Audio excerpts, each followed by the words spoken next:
And we're live. Yay. Evening. Hi there. Hi, Jason. Good evening in Germany. Hello. And it's really nice to see you all today in Vancouver Island, Canada. We have a foot and a half of snow in Cobble Hill this morning, and I had to dig my way all the way down to my office. I'm really excited to be doing this live stream this morning with Jason, and our topic today is mediumship made real. So, what it's really like working with the spirit world day in and day out, years upon years of experience, and seeing what it's like as we go through the ebbs and flows of what mediumshipping like on a day-to-day basis, as well as all the different experiences and opportunities we have to work with the spirit world. Jason, it's always a pleasure to be working with you about this, and I see that you're just kind of posting it around at the moment. Is that what you're doing? I'm posting to a few groups, but yeah, looking forward to the conversation. Yeah. Yeah, so welcome everyone. Mediumship made real. Yeah, we got a question coming in, and the one question that we got was from Ingrid.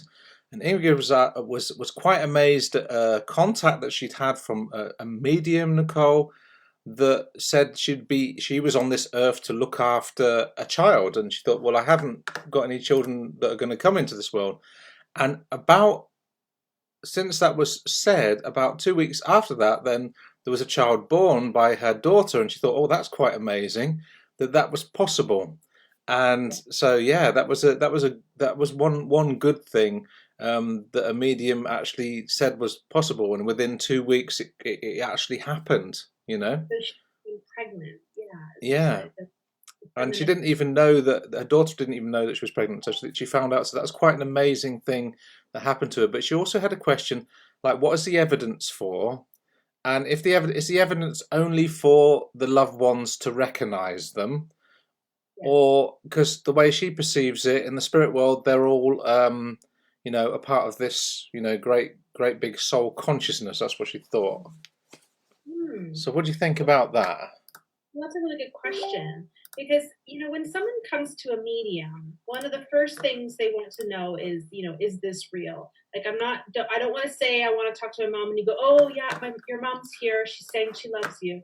No, we need to prove it, right? And so one of the things that comes through a mediumship is, the sitter comes and sits down, they don't tell you anything, and you connect in with the spirit world, and they step forward and they present themselves as how you would remember them to the sitter. So, I have a lady here. She's telling me she's connected to family. I feel like she's a mother. She's talking about, she called you baby when you were, baby girl when you were 5 or 6. And, she loved this pink shirt and la, la, la, la, la. And as we're starting to bring this evidence through, the sitter will start to feel, oh my God, this is my mom. Wow, how did she know that? I didn't tell her that. Even if she tried to Google her or look her up on Facebook, she wouldn't be able to find that information. And that becomes the emotion. Because when you're starting to present evidence, you start to realize that there's, more to life than what's on this plane, and that someone couldn't possibly know this, and that the intelligence of the spirit world is able to bring that through. Now, what I love about evidence is that it's always kind of tied into the message, meaning that what they choose to bring through based on how they present themselves usually ties into something to do with what's going on in their life as well. Like, say mom was this hard worker, never put herself first, maybe died of breast cancer, never complained a day in her life, and she's sharing all this information. Most likely, and this is from my experience, mom would usually have a message about, please don't repeat what I did. Please give yourself more self-care. Please do more for yourself than I ever did. Learn from my mistakes, or something like that. Do you know what I mean, Jason? It's like how it's always tied into something greater. Exactly.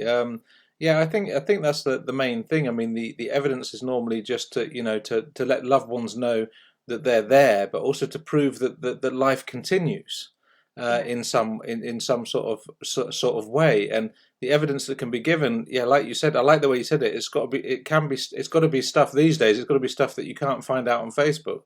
So, like, it's something that might be left behind, or something that they think they could never have known that.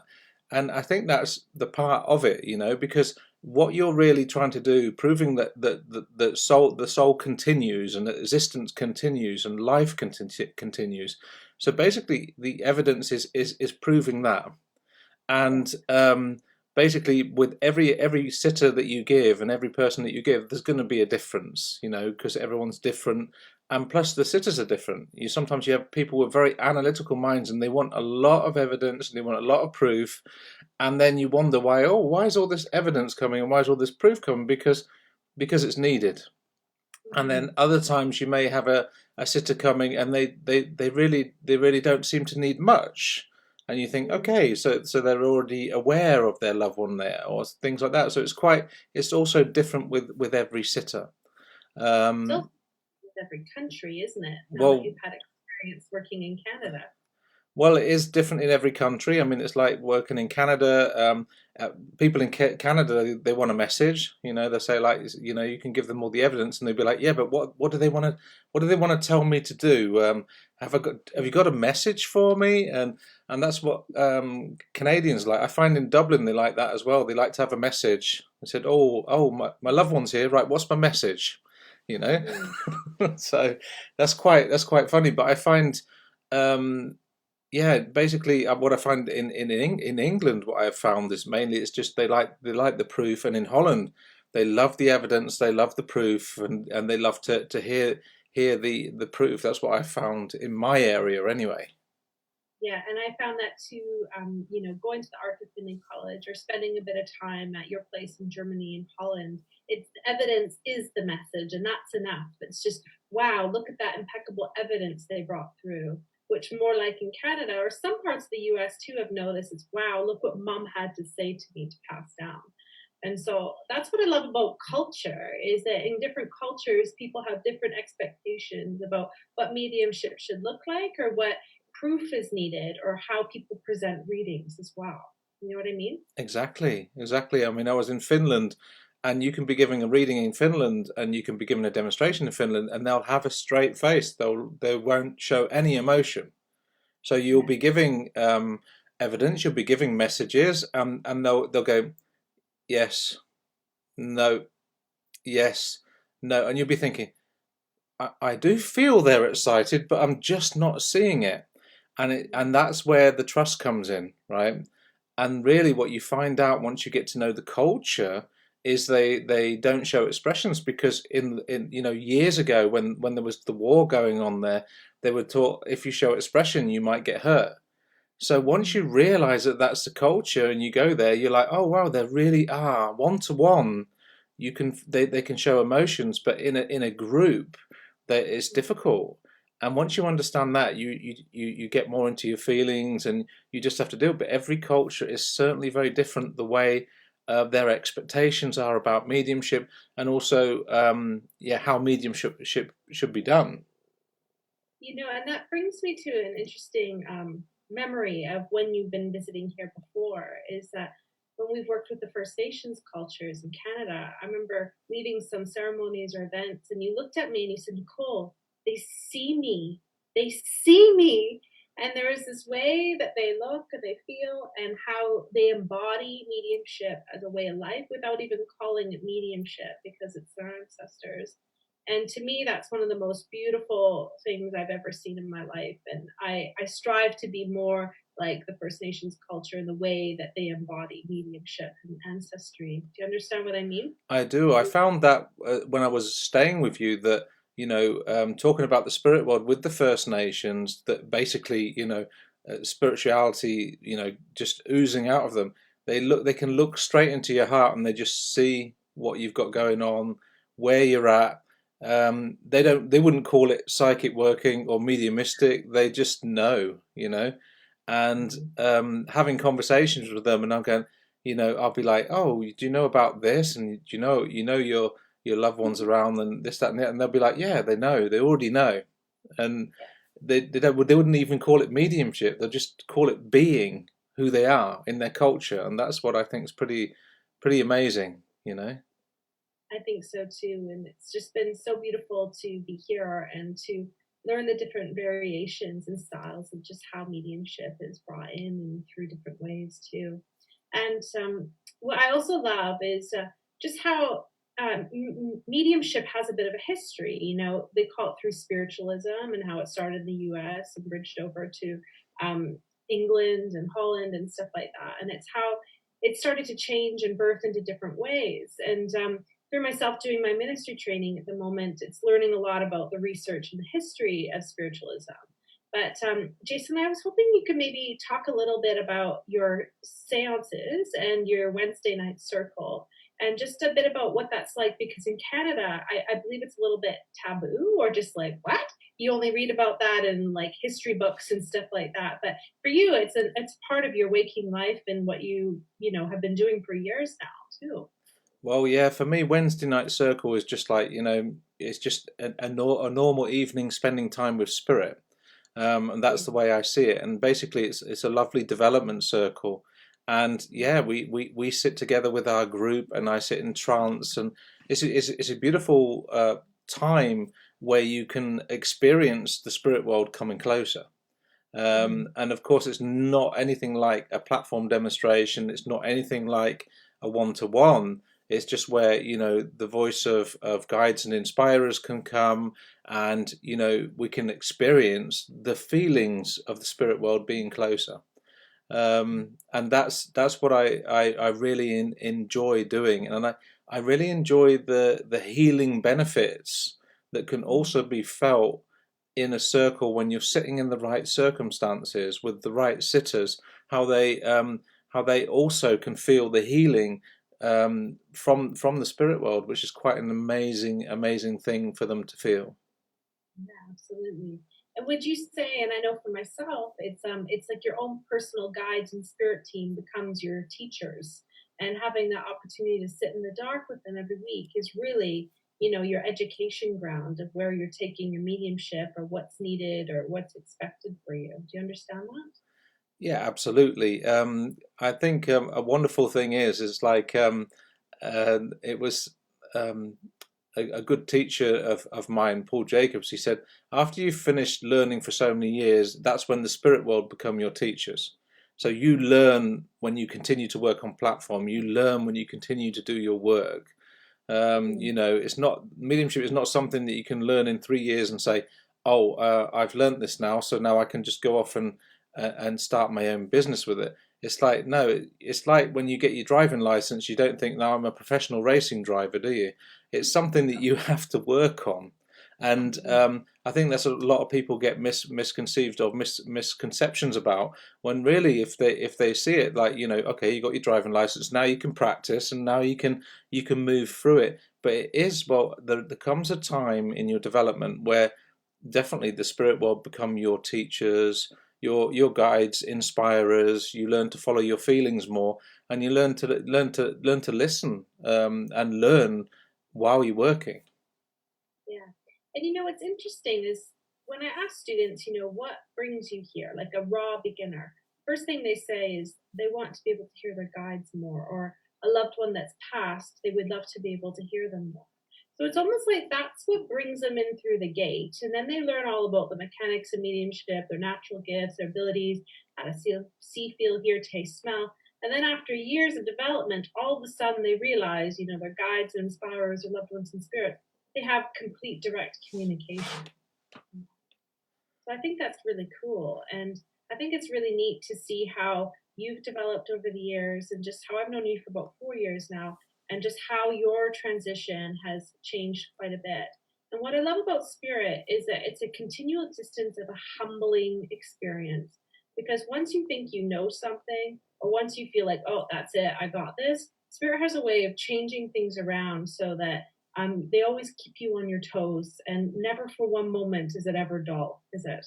No, never. And just for those English people or people wondering what a raw beginner is, I mean, everything in Canada is fresh. So a raw beginner would be a fresh student, someone that's just new to this. So when Nicole says raw beginner, that just means someone that's fresh or new to this, um, in English.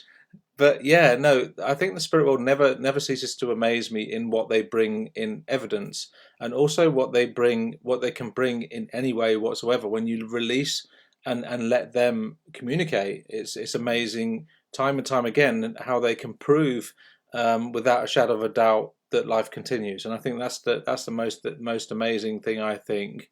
And they never cease to amaze me, and I just love the experiences that the spirit world can bring. Yeah. Um, that's what I do love. I mean, I really do enjoy it. And I think the main thing is, and I put up a post today about it. The spirit world aren't here to bring fear to people.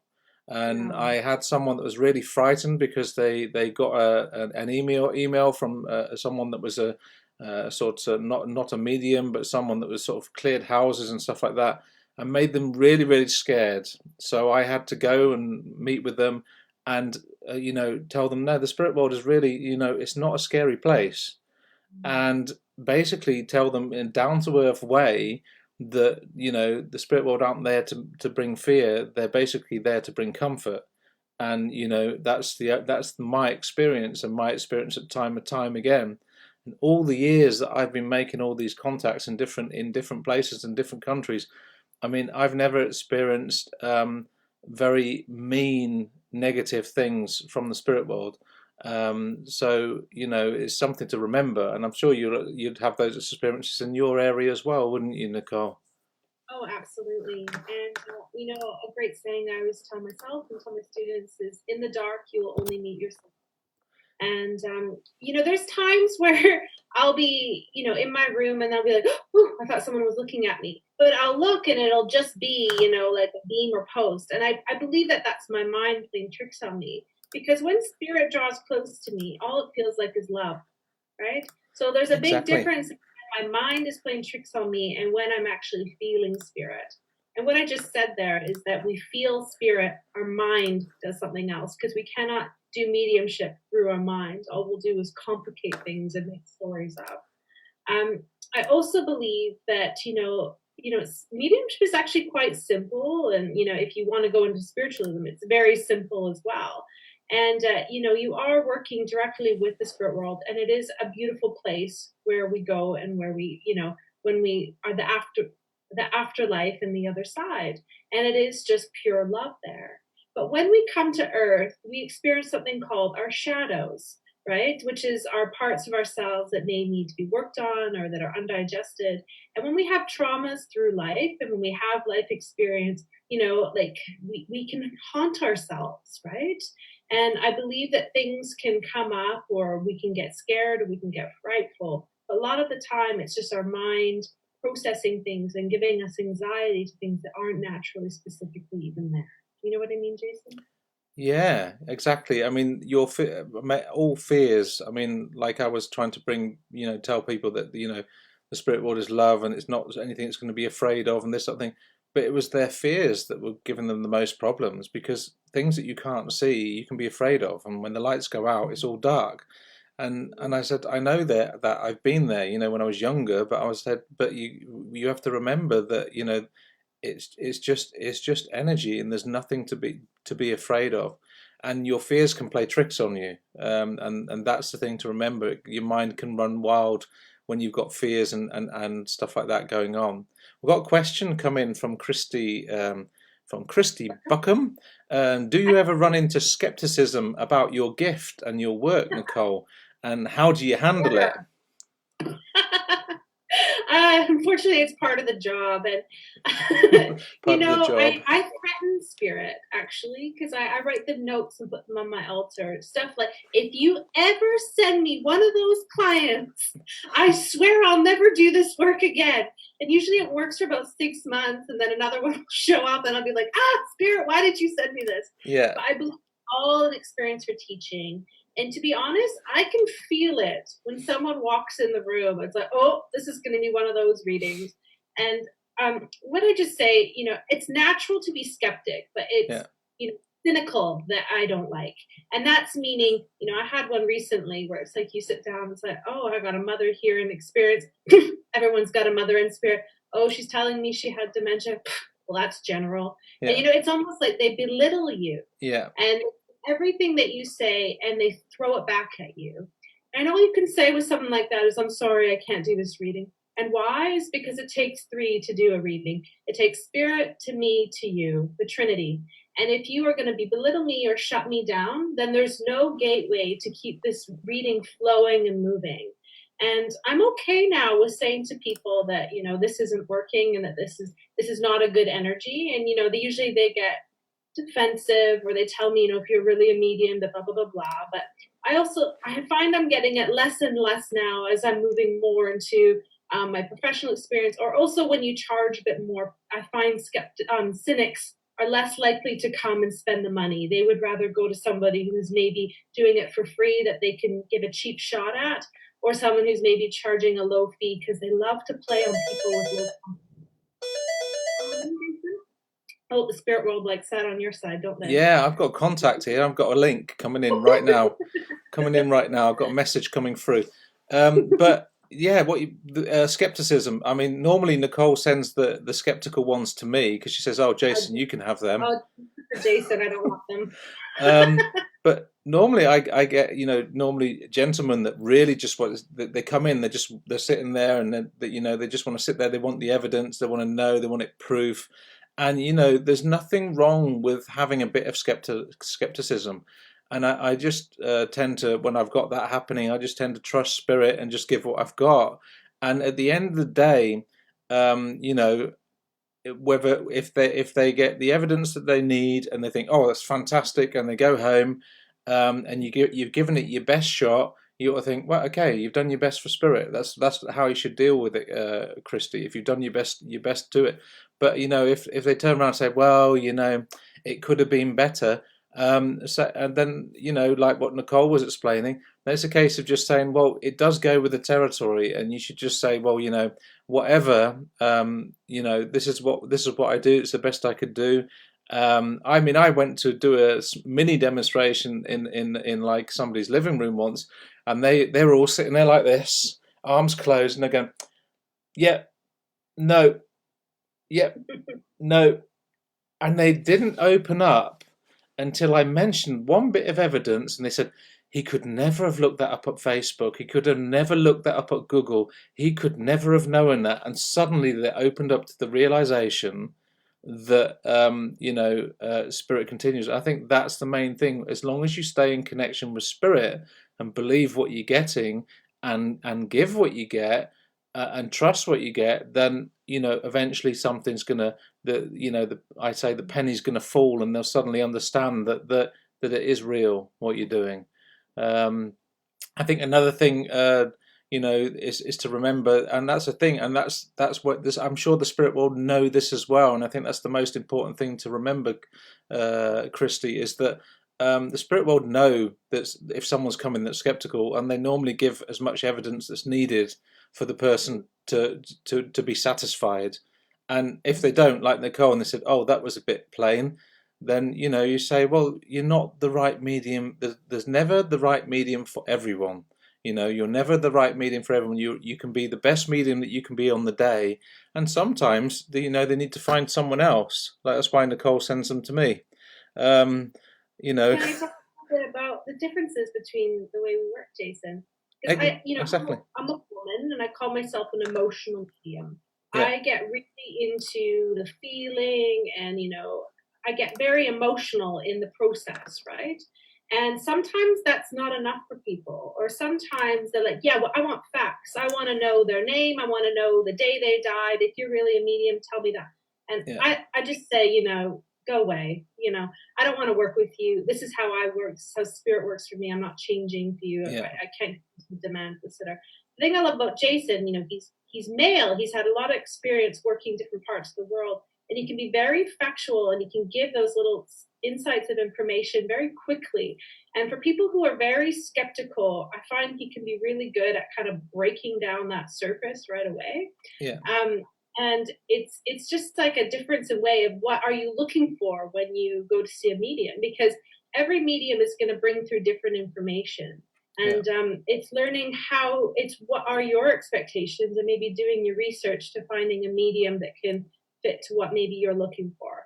Not saying that Jason isn't an emotional medium, because he actually gives fantastic evidence and also fantastic messages. And most of the time people end up crying too.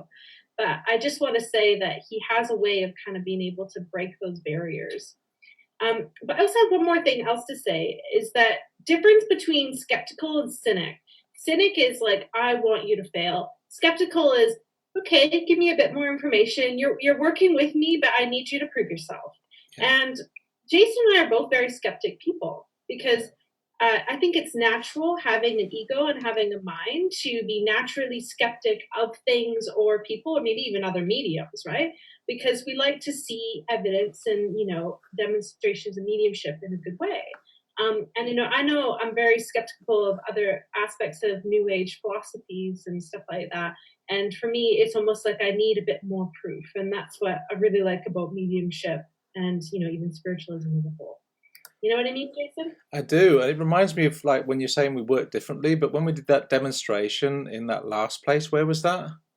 Oh, in Providence Farm. And there was different people that came there, and there was some emotional contacts, but there was the one gentleman that came in, and suddenly all this information came, and I gave a lot of evidence about working in the university, all this sort of stuff, and all this loads of information came, and suddenly it came from spirit, and I said, I have to give all this evidence from your father because he knows you wouldn't accept it otherwise, because that's just the way your mind thinks. And it just Mhm. shows you that the difference in people and the difference in what they need. And he was just after that he was a little bit more open to the possibility of the spirit world. Yeah. We've got something here from Lee. What do you do about people who have a locket in their pocket and have it's an old inside joke and have to give it to be real? Lock it in their pocket and have to give it to be real. I don't get No, it. Lee, explain yourself. She said that. Um, You mean like, oh, if they're really a medium, they'll know I have a locket in my pocket? Like, oh, they'll know that I brought this? Like, is that what you mean? Because I had someone come to me once. I gave a fantastic reading, and I say that because they weren't able to say yes to everything I gave. At the end, they go, oh, and by the way, I have a number in my head between 1 and 100. If you know what it is, then I'll know you're real. And I just said, get out. yeah, yeah, Because I believe that that's it's rude. yeah, Spirits doing their best to be able to give you everything that they've got. And yeah, if you come around at the end and try and be like, oh, now I got my guard up, and now if you're really real, prove this. I yeah. usually just call it like it is, a spade is spade. And it's funny because when spirit's working with me, I have this larger sense of empowerment because I'm really connected to the power. So sometimes I can be a lot more honest and direct than I am in my waking day. Exactly. Lee says she thinks skeptics want to believe anyway. Mm. Christine says she runs into skepticism with her healing work, and sometimes she just has to say, "Sorry, I'll stop now. The work is being obstructed." Um, Yeah. so logical. I think that's the best thing to do, Christy. You know, And um, I with healing, if we can go on to the conversation of healing a little bit, because yeah, Jason, Dr. John here, and we have a story about me being skeptical of you and your guides before, which is a great story. But with healing, there has to be a level of belief here. Do you know what I mean? Because if someone's going to lie on my table and give me permission to work with the spirit world through, there has to be that union of, if you're just sitting there, this isn't working, I don't want this, and my guard is up, no work is going to be done because I really believe in order for the healing to truly transmit, they have to receive and open and be able to receive that clarity of the next step of what they're given. But I want to talk about Jason's guide, Dr. John, because he's an amazing healer that works through you, Jason. And he has the ability to, I don't know, I always say take things to the next level. And in Canada, we say he needs a warning label, maybe even his own recovery room. But do you want to talk a little bit about your guide, Dr. John? oh, I suppose so. No, Dr. John is. I really enjoy working with him in the healing aspect. I do. I have noticed that amazing. It's like the spirit never ceases to amaze me, and I have noticed that people have experiences when they come for healing. That some people will be sitting in circle with me with him, and then suddenly they'll get a chiropractic adjustment, and they'll suddenly click click click, and they'll feel that they're being adjusted, and I never thought that was possible until it's happened more than quite a few times. And I know Lee Shanks has experienced some healing abilities of him as well, and a couple of other people in Canada as well, where they experienced his healing. And the next day, I think they came up to you, Nicole, and they said, Jason does need a warning label. I wasn't going to come to the second day because, boy, was that a lot that happened yesterday. Do you remember? Oh, I do. But it's refreshing my memory of a great story when we were in our trance workshop in the fall. And something happened where my vision got blurred. I don't know if you remember the story better than I do, but you were in trance doing healing, and I guess your guide had said something about, I don't know, everyone receiving something. And you know how your ego kind of gets in, or your cynic, I call it. It's like your skeptic mind and going, yeah, right, prove it. And I just had that thought for barely 1 second. And next thing you know, my vision got completely blurred. And I had been having eye problems for about 2 months at that point.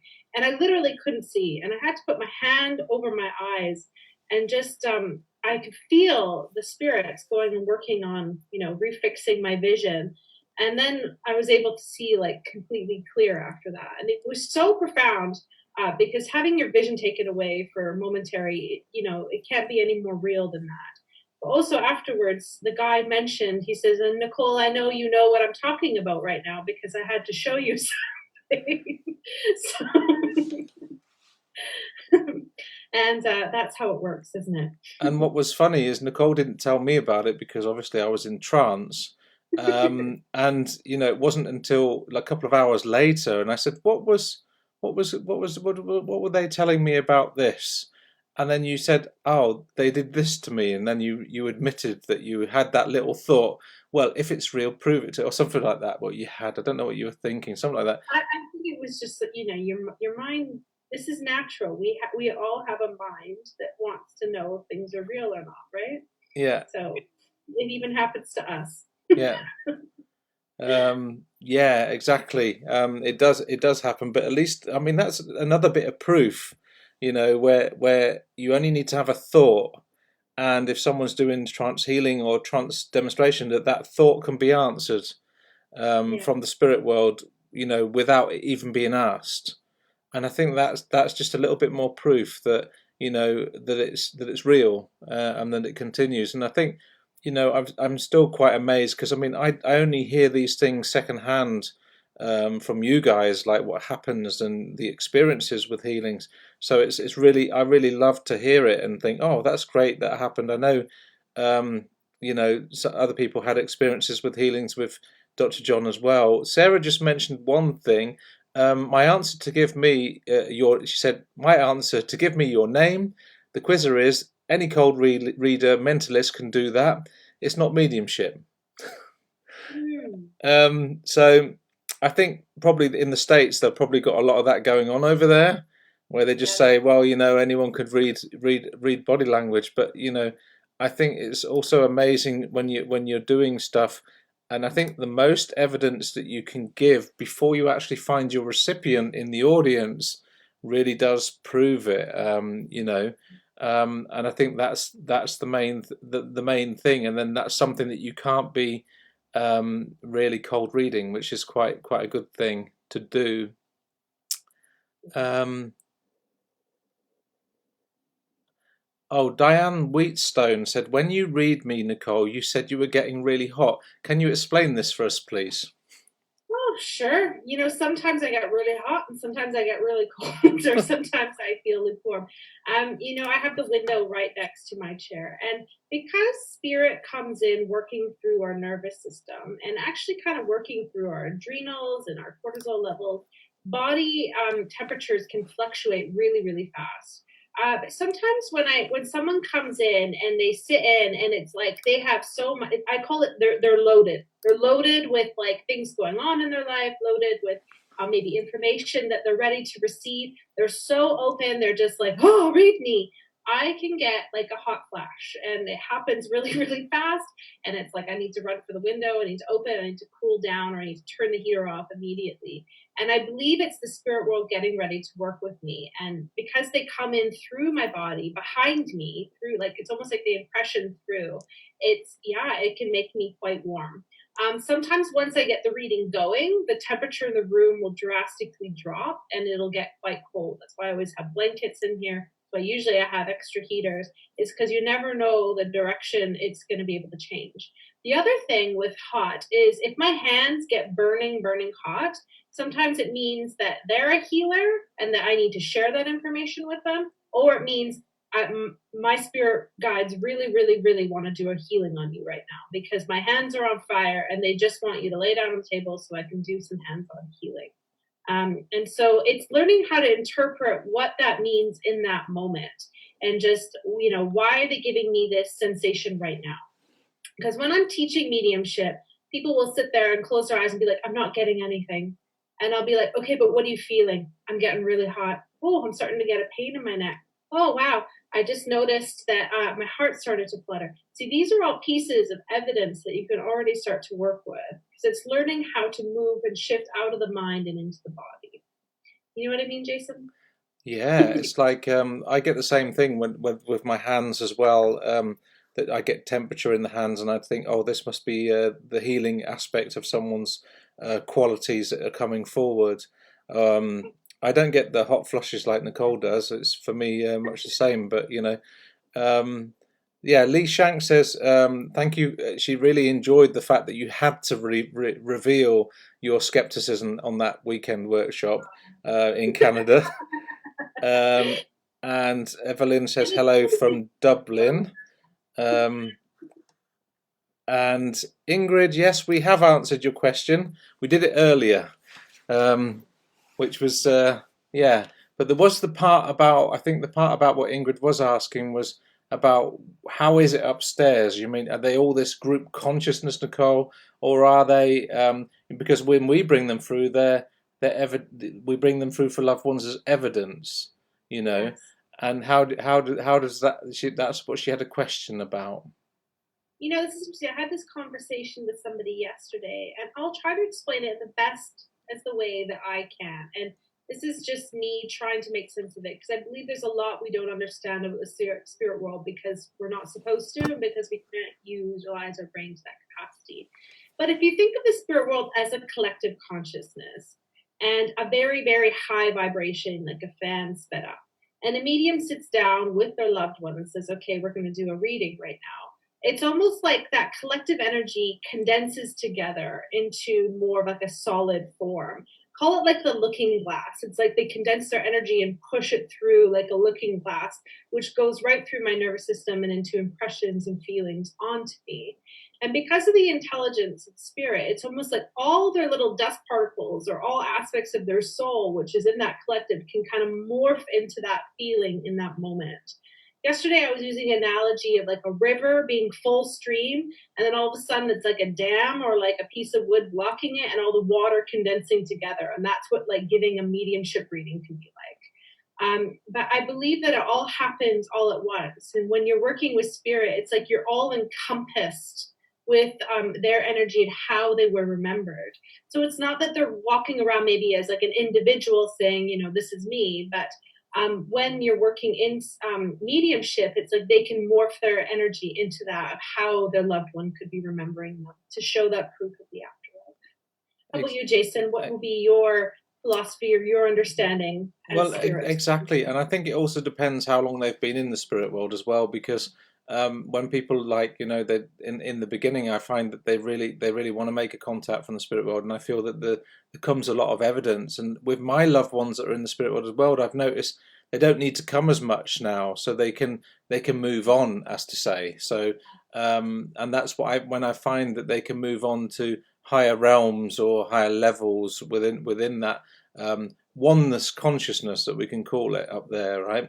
But when a medium goes to make a contact, it's like you're making contact, and but the spirit world already know that the sitter's coming for that contact. So they're coming for that one-to-one sitting. They already know, so they'll be there. They will make the effort because it's the bridge of love that actually connects us from the soul of spirit to our souls, to this person that's coming for the contact from the spirit world, and they've already known that they were coming, and it's time and time again that that is proven time and time again through sittings that I've given in different places. But it just shows you that, you know, that the evidence like is really, yeah, to recognize your loved ones. Because just imagine this, Ingrid, like, you know, if I was bringing through your grandmother and I say, oh, but she's got her wings today and she's coming and she's going to bring you a bunch of roses, you'd be like, oh, it doesn't sound like my grandmother,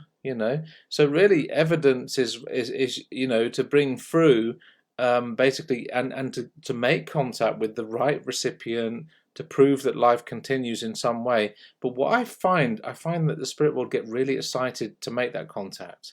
They'll be standing behind me, getting excited, going, oh, they love it. So they'll tell little stories, or they'll let you see these beautiful things that you did together and all that sort of thing. And I think that's the amazing thing about what the spirit world can do.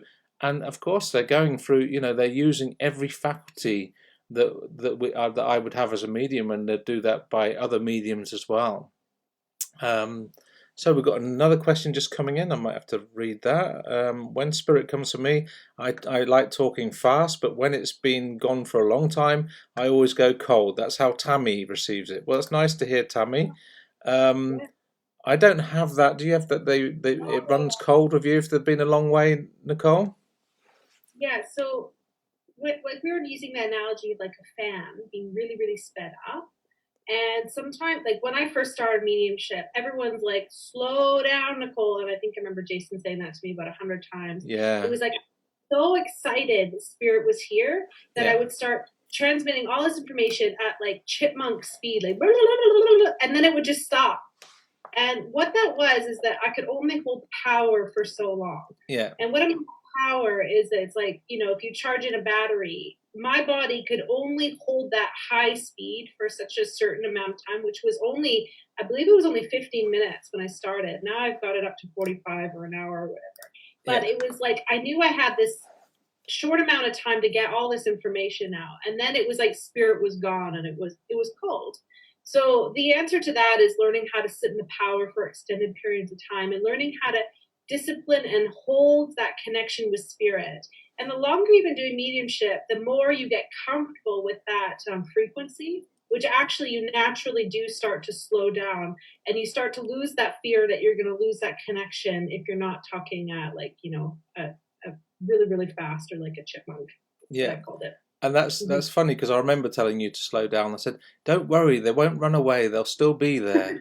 Just take your time with them. You know, you don't need to rush it." And a lot of other mediums and other students do that as well, where they just rush the contact, like because they're afraid they might forget what's being said. But Spirit always has a nice way of reminding us. Sarah Sachs just reminds me about the hot flush thing. She said she had a woman on one time doing a den where the lady had menopause in the spirit world. So that's Oh, another yeah. reason why you can get hot flushes. Yeah. And going back to that piece a little bit about talking really fast, I have a clear memory of being in Germany. I think it was my first or second time coming to see you. And you had me stand up and do a contact for some of your students in English, and they were Dutch. They still got it. But I was talking really, really fast. I was like, and they're showing me the color red, and it's like I was giving half the evidence. And Jason's like, okay, let's back up a little bit here. What does that color red mean? Go into the red. Next thing you know, it was about the country they were from, the flag, and they had this red shirt. And it was like this huge piece of evidence that I completely bypassed in fear that I was going to lose what I was trying to say if I didn't keep going at, you know, fast, fast speed. And so that is another example of when you get a flash image of just going into the evidence and like literally journeying right into that image or that piece that you received to be able to tell the story of what's going on. Yeah. Um, yeah, exactly. You got to you know, get rid of the images and all that sort of thing that you can use them or translate them or to bring the messages across what you would like to bring for the spirit world. I'm just looking at what Ingrid she said she put on both of our sites and she didn't know it was on the 16th, but her mother had that message that there was going to be also a part on Earth of a child that was coming, and then afterwards, 2 weeks later, her daughter had was actually had a baby, and I think Ingrid, I think that's just question of how the medium interpreted the contact with her mother. She may have been psychically aware that the child was coming, and it may not have been mum that was aware of it. And I think every medium works in a different way. I mean, I know that I did one demonstration somewhere, and then a mother came through and she said, "Oh, and congratulations with your child that's on the way."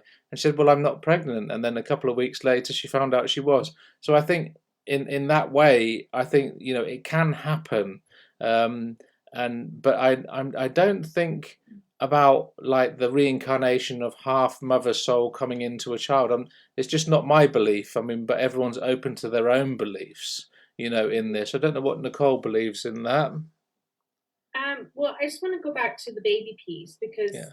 this happens a lot being a female medium and having a lot of female sitters, and especially women my age around that, is that spirit will sometimes show me spirit children around them, as well as bringing through loved ones in spirit. So I'm aware of spirit children hanging around. Sometimes a loved one comes through and they're literally holding a baby and they're like, congratulations, or there's a baby coming, there's a baby in the family. And because that spirit is already starting to carnate. I don't It's interesting because you could look at that as psychic information, but you could also look at that as that spirit knows that this is important information to bring through. And I think about a time about 3 years ago when I was at a platform demonstration with Tony Stockwell in Vancouver. And he came to me and brought my grandmother through very strong evidence. And as you know, Tony's a very, well-known medium. And he said to me, he says, "Oh, you're expecting a baby." And I said, "No." And he says, "Oh, well, you're going to have a baby." I'm like, "No." And he says, "Well, your grandmother's holding a baby." And I was like, "Can't take it. Sorry." And he says, "Okay, well, can you just hold on to that? Because I can't take it back." Well, within a few days, I found out that my cousin, who I was very close with, just found out she was pregnant.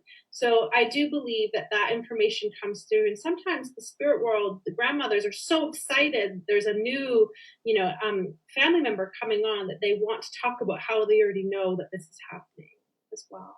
Yeah. Yeah, it can happen. It's happened to me as well, where these things can happen where, children can turn up just at the least, and you think, "Oh, wow, you just bring it through," and it's just an amazing experience. But I just think, it some things can come through in a mediumship reading. You think, "Oh, how did that happen? How was that possible?" And like it's normally knowledge that we wouldn't even know about. So I've got another question. Also, you did a reading, Nicole, and you were told you needed to go into trance for Diane Wheatston. And she said, "Why does that happen with some clients?"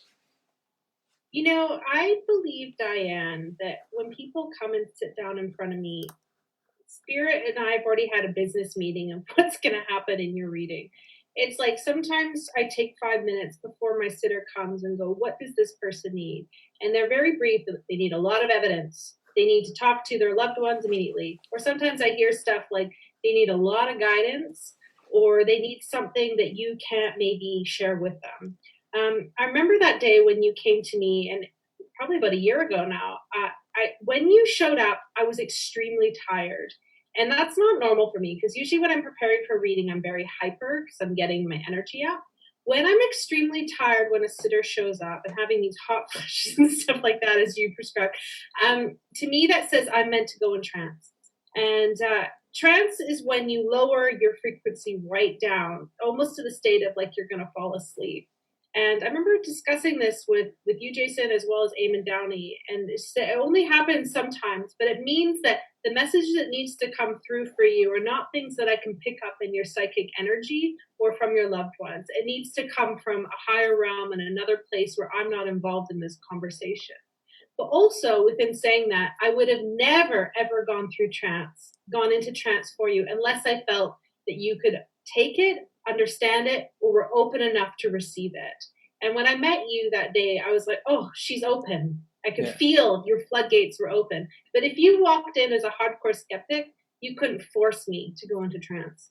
And so for me, I think it was just this natural connection that I had to you. And also, I believe that Spirit had something to say that, ended up turning into teachings and classes and stuff like that. So I believe it all worked out for the best, or at least I hope so, because I have no idea what happened that day. Well, she at least Diane remembers it very well. Yeah. Kirsty Buckingham is talking. She says, "Is talking to angels the same thing as talking to your deceased loved ones? Can you ask all of them for help or healing?" And I was saying, I was thinking to myself, well, um, I don't really talk to the angels that much, but in a healing aspect, Kirsty, I do feel the energy is at such a high energy that I would feel that it's angelic. Um, and whenever I send anyone healing or whenever I start a healing, I always ask for the highest frequency of energy to be given through to that person. And whether you call upon the angels to help or you call upon your guides, which some people believe that they must be in some sort of angels. Um, I just feel that whenever you ask for help in a healing situation, it always gets answered. I've never found that when I've asked for help in a healing situation that it's never been answered. I wouldn't start saying, can I have some loads of green lights on my way home and stuff like that. I wouldn't start saying that to your angels or guides. I'd be like, I'd be very in particular for the things that you do ask, because I know there's some people, can you find me that parking space, or you can find me that.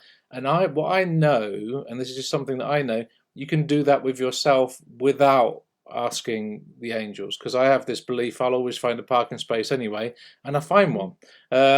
Is that coincidence? It may be. I always have luck with traffic lights, but I don't ask the angels for it. So there are things that people's belief systems are different about.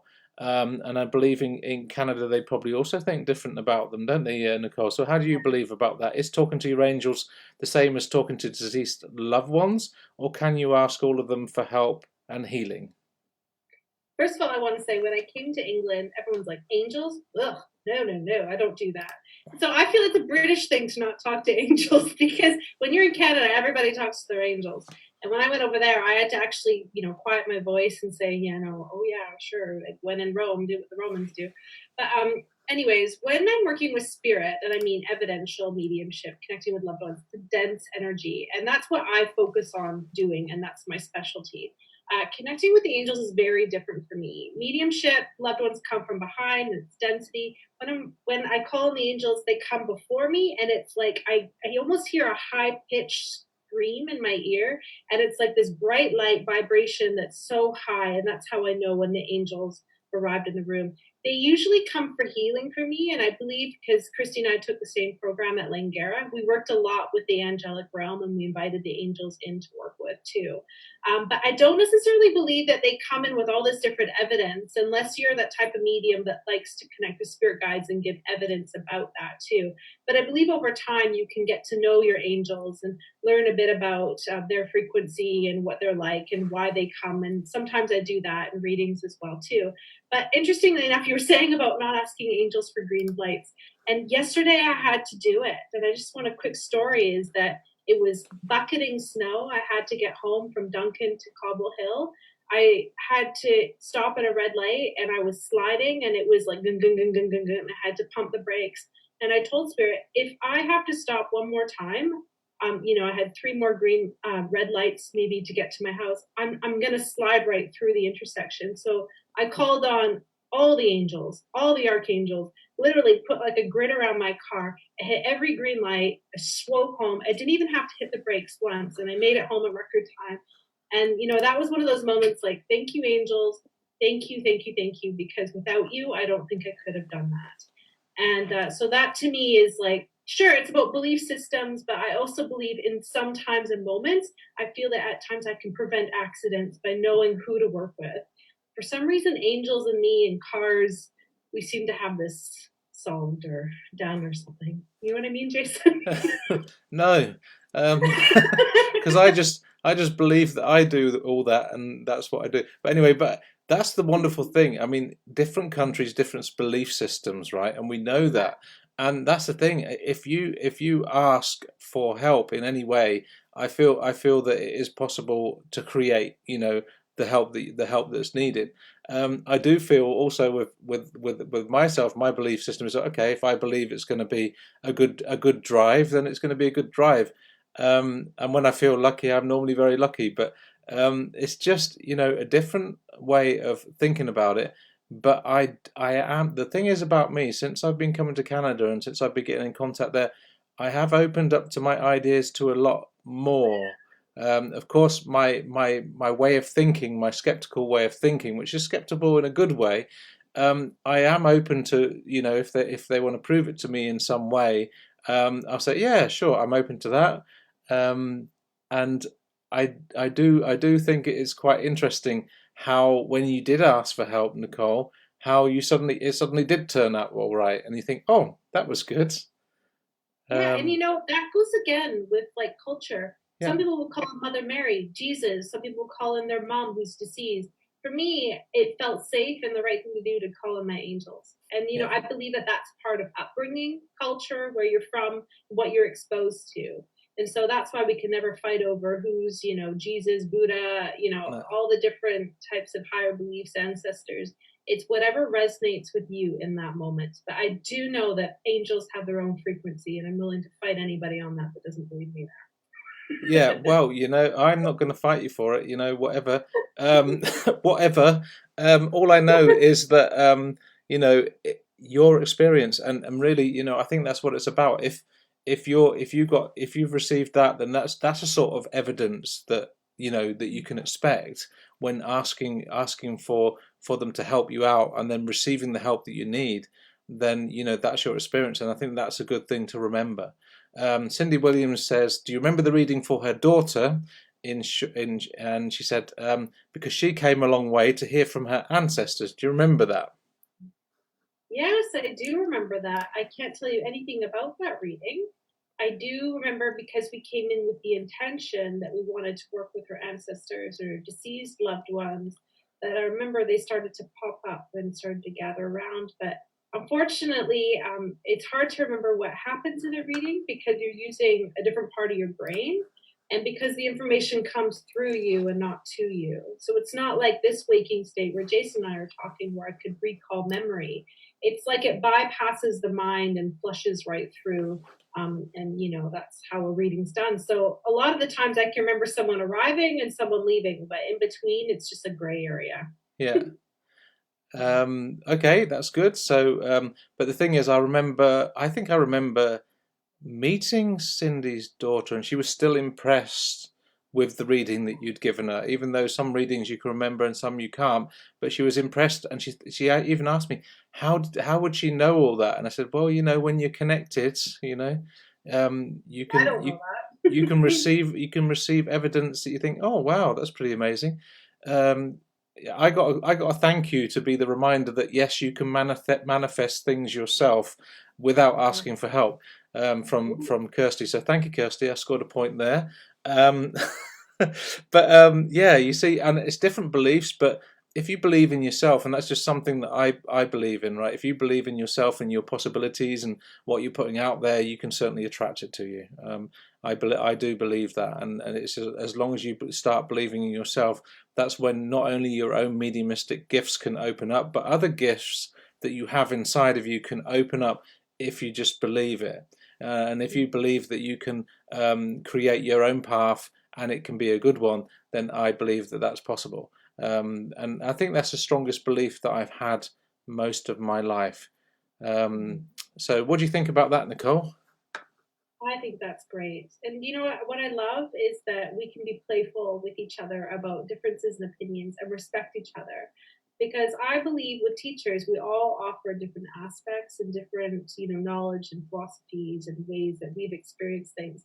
But it's nice when we can come together and share stories and go, yeah, that works for me, or that doesn't work for me, or I like that, or oh, I'm going to have to think about that.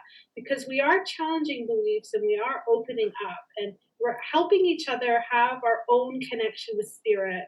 And that's what I love about mediumship, is that it teaches you to have that direct conversation with God or your guides or your loved ones as well, but in a grounded way, because we can offer evidence too. Okay, so I've got another one. Whenever I try to meditate, sitting or standing in the morning, I feel tired. I always fall asleep. I've heard that's a sign of tendency to go into trance. Are you aware of this or being directly correlated, or am I just overtired? I'd go with the second thing. You're just overtired. You need sleep. What's the And when you're going into trance, I've never known people to go into sleep to go into trance. So I just put that down to being overtired. What about you, Nicole? Definitely overtired. I never fall asleep in trance because I believe my ego is too busy trying to fight me going into it. So it's almost like it's like learning how to surrender. But when I'm falling asleep, it's like I'm tired. I need to fall asleep. Yeah. Yep, Cindy Williams is all with you on the guides and asking for protection from the with the angels and all that sort of thing. She's all with that. Lee Shank says thanks for the angels because I she helped her wipe out snow yesterday. Um, Totally. thanks for the angels. Well, I think that's pretty amazing. I think it's a belief system, right? A belief system. I mean, if you have that belief system, then things can happen, right? You believe in something greater than yourself. It can move mountains or it could move snow. What do you think to that, Nicole? I have one little piece that I want to add about evidence and angels, as that was a question from Christy. When someone comes and sits before me, if all of a sudden I get this like high pitched scream, I know that they work with angels, and I'll say, "Oh, I can tell you work with the angels." And oh, how did you know that? So I guess that's evidence in itself, is that it comes with a frequency. When people work with angels, I seem to recognize that frequency. So I don't know if you want to look at that as proof or not, but to me, that's something, right, Jason? Yeah, yeah, Maybe we'll teach absolutely. that Canada next time. Absolutely. But anyway, we've got another question. I think it was the one that we've already answered, which was the one I think if I'm going back, it was about the. Let me think. Um, just got to find that one. It's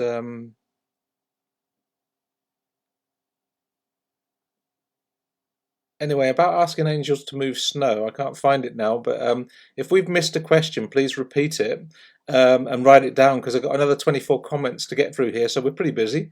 Um, why is that? Why do some readings we do stick with us and some don't? Meaning for the meeting or for the sitter?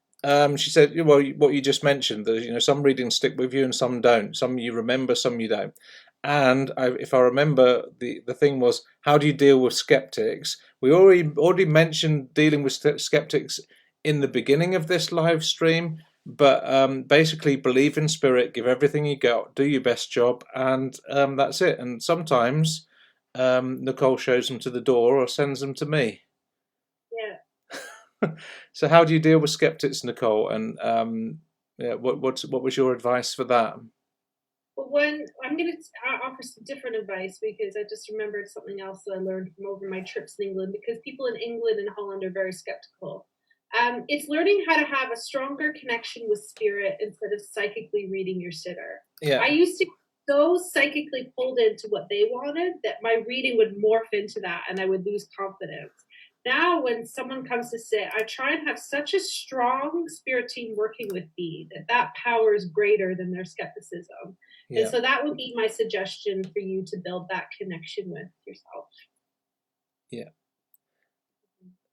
And why some readings stick and some don't? I think it's because if you remember, when you're doing mediumship, you're in an altered state of awareness. And when you're in an altered state of awareness and you're in the flow, you can give information, evidence, really good. You could be talking about, someone's loved ones and that sort of thing and bring it all through. But then when you come back to your normal mind, you may not be conscious of everything that you've said. And I know a lot of mediums have that. And it's when you really get into the flow and you go into a different state of consciousness, then you'll just be giving everything you get, and you just know that at the end of it they'll say, "Do you remember that reading?" or "Do you remember this?" And you'll be like, "No, I can't quite remember all of that." But you remember the energy, you remember the frequency, and that's what you remember. And I Um, want yeah, Can I share two things about that? When I do remember a reading, one, it's when it made an impression on me. Like it touched my heart so deeply that maybe that related to me, something I'd been through, I remembered. So it's like at that connection. And I always remember when readings don't go well because it's usually I get pulled into my mental mind and I go, oh, yeah, yeah, yeah. So sometimes that's more memorable, but you just got to deal with that. Lee Shanks wrote, she learnt a little lesson that holding a glass of water in one hand helps you not go to sleep. Wink. Um, yeah, I wonder where you learnt that, Lee. So yes, very, very true. If you are falling asleep when trying to sit in meditation or trance, if you try to hold a glass of water, you certainly will not fall asleep. It's a little trick that I did tell some students when I came to Canada so that they could learn to stay more aware in the awareness of trance. Thank you, Jason, and thank you, Nicole, from Tammy. And Anne Powell is here, and she says, I know with all my heart that my angels are always around me, protecting me and taking me through all the experiences I need to go through. Love listening to you both. Well, thanks, Anne. The angels from my mom. Yeah, I know. I'm just playing it cool here, right? Yeah. Yeah. So, do you think it's okay to have a home circle in your kitchen? If it works for spirit, then it should be okay. I'd value your thoughts and advice, and thanks in advance. That's Spirit Richie. You can do it in a tent, in a teepee, in your kitchen, wherever you feel called, as long as there's resonance and consistency. And there's that famous saying, "Who wants to be a kitchen sink medium?" So. Who wants to be a kitchen sink medium?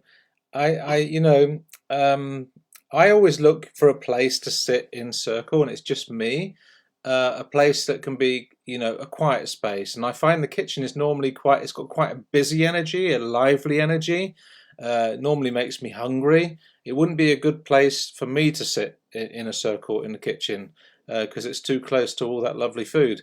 So and that's the thing. That's the thing. I always advise people that if they're going to sit in a circle, set it up in a place that's quieter, a bit reclusive, where you can, not you're not going to get disturbed. You're not going to have people trying to get into the fridge while you're sitting, all that sort of thing. Because it would be pretty bad if you were going into trance and then everyone started making sandwiches for each other. And I know I am joking a bit, but think about the frequency of what it is in a kitchen, and then think about the frequency what it is in like a spare bedroom or a quieter room. And I give people as well advice if they're going to be doing trance. I normally would practice my trance rather in a room where I sleep, that's quieter and it's got like a quieter energy, and that's normally a good place and to do it, and not in a room that's being used for a lot of different other things. Energetically, it doesn't work out. What do you think to that, Nicole? I think you're bang on, and I think you brought up some really good points. Is you want it to be in a room that's you can build that energy and that it already has that built-in frequency. And you and Matthew are really good at dowsing, and so finding the hot spots in your house of where the energy feels nice as well. Yeah, the more you sit on one of these hot spots or sit in a certain spot every time for trance, you'll end up building up the energy in that chair, but also in that space. So it always helps to sit in the same place again and again.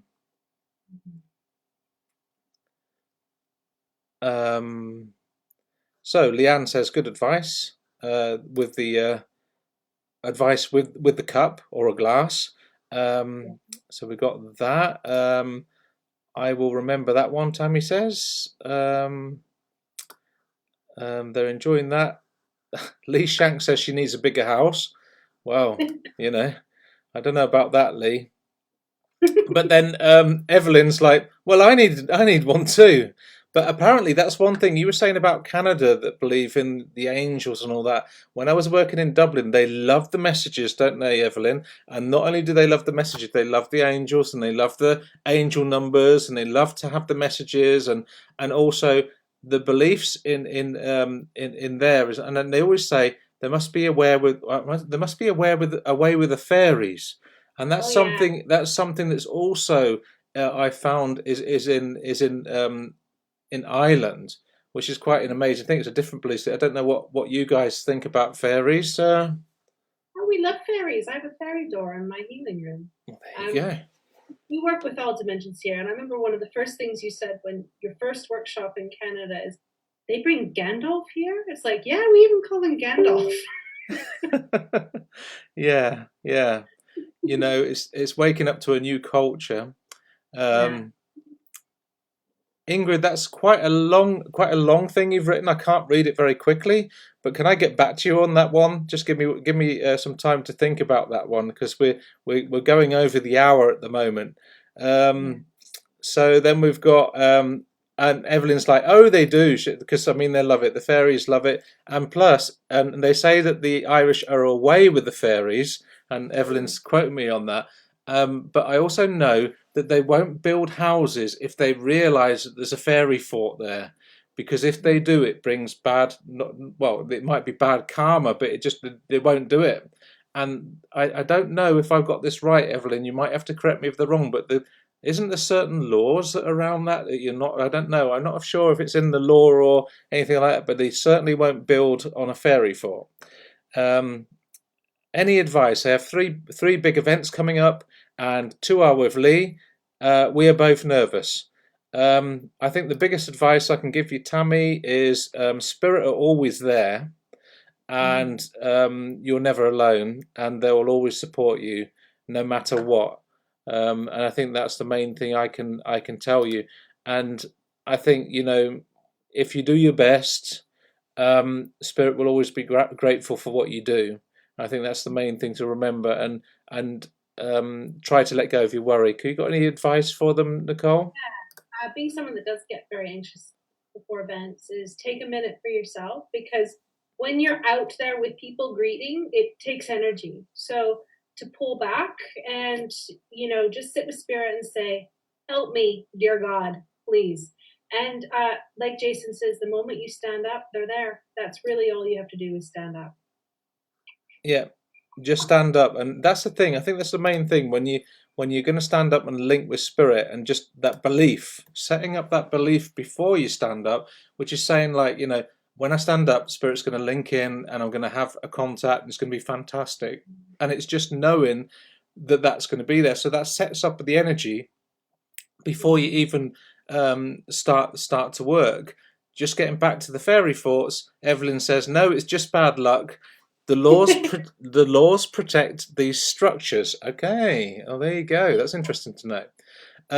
Gear has written, Spirit uses me sometimes, and when they connect with me, the link is so strong. I give amazing messages, but I never manage to get links as strong as I think to link with Spirit. Any thoughts or advice? Well, if I'm remembering you, sometimes if I'm understanding you right, Gear, sometimes you get links that are very, very strong. You think, yeah, but then you never manage to get the link strong when you get a link to Spirit. So it's like the messages are coming through. So sometimes I get the feeling it's sometimes they're strong and sometimes they're not. Gear, the main thing I find, and I used to get that as well, was it's purely the power of Spirit and how Spirit are with you. When I'm working with Spirit, and Nicole's the same, I like to feel them close to me, and I like them to come in as close as possible. And once I've got that closeness of Spirit, and I feel the love of Spirit coming in, and the emotions, then I know I've got them as close as possible, and that's when I know I've got a strong link. When Spirit are just a little bit further away, you may get the feeling, oh, it doesn't feel as strong as possible. Now we've got to remember that when you feel you haven't got a strong link, it may feel like oh, they're not quite there, they're not quite strong enough. So you might doubt what you're getting.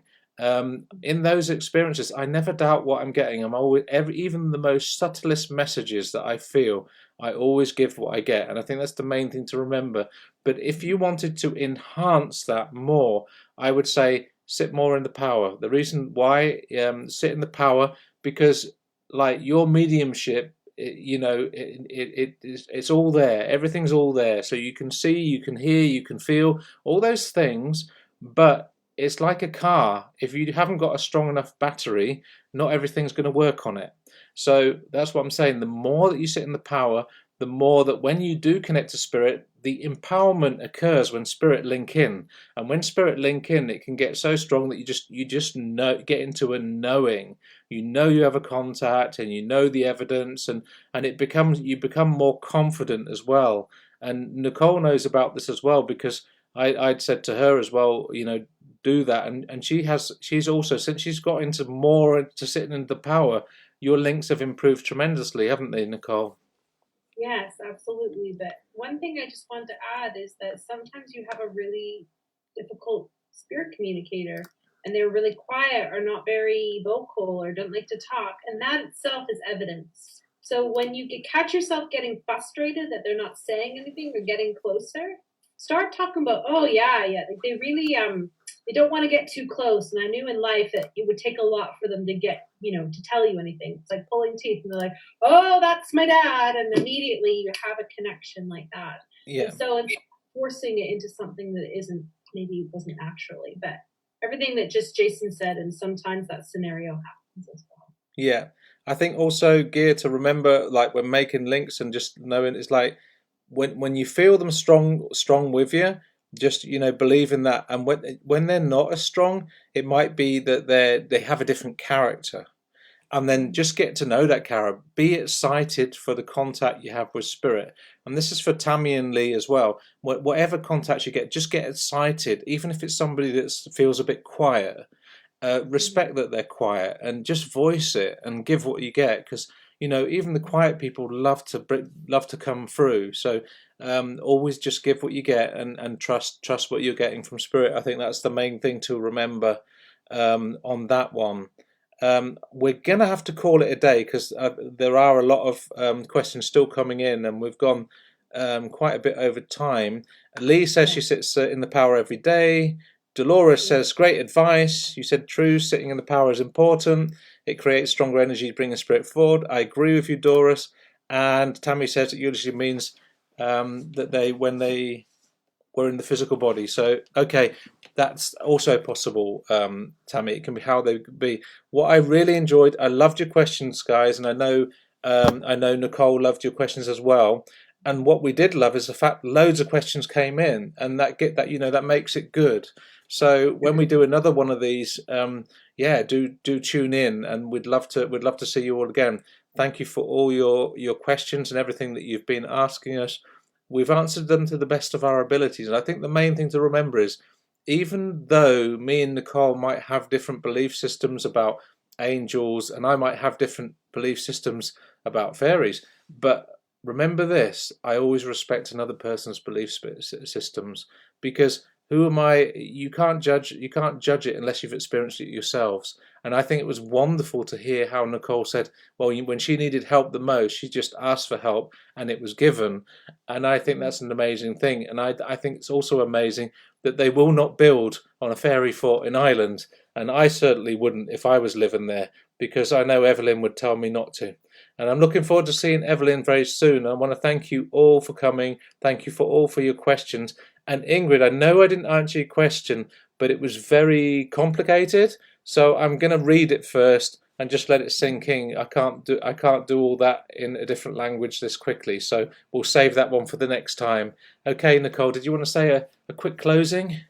I just wanted to thank everyone for showing up today. And, in America, in Ireland, in England, Holland, Germany, Canada, different parts of Canada. It's just wonderful to bring this all together on this online platform to answer mediumship, because we all believe the same thing. And this is truth, and this is a higher power, and this is spirit. And it's just beautiful that we can all come together and have these conversations and dialogue and make mediumship as real as possible.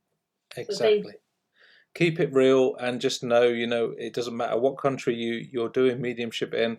Your cultural beliefs is what counts, and trusting spirit is what counts. And I think that's something that we've realized, whether you're dealing with skeptics or you're dealing with whatever belief systems there are. As long as you trust what you're getting, you're trusting spirit, and you're giving it, and you're doing the best job you can give, then that's all that really matters. So I just want to say thank you from all of us. Thank you. Bye bye. you.